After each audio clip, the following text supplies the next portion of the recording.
Now that we've taken out all of the pins, we're ready to remove all the strings off the cast iron harp. Watch out with these ends, they're pretty sharp and they can flail all over the place.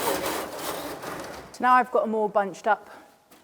I'm going to just tie them together to keep them tidy, and I'm using a bit of felt that I've pulled out of another piano. You're going to collect a lot of this the more pianos you take apart.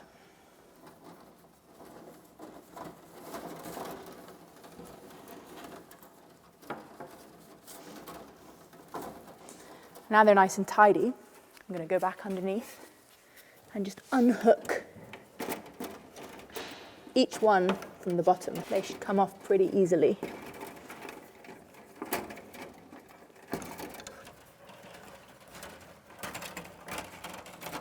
Now that they're unhooked, I can just pull this whole bundle out and keep them together like this and stash them somewhere for later projects. Now it's time to take all these screws out that are holding the rest of the strings on. Now, as you can see from all of this, they're real snaggly at the end. They get really tangled up, so it's very helpful to do it in sections.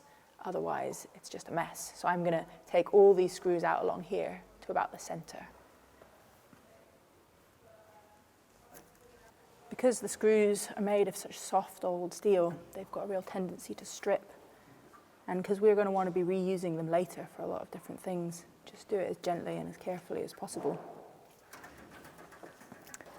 Now these strings are still, they've got a lot of spring in them and they just want to be a tangled mess.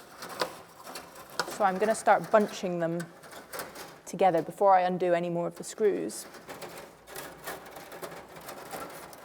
Now you'll find that one of the strings of this section is attached on really securely, and that's because the strings come in pairs that loop around each of these metal pins. But there's an odd number of strings, not an even number, so you're left with this one. And it helps to have a pair of pliers to get it off.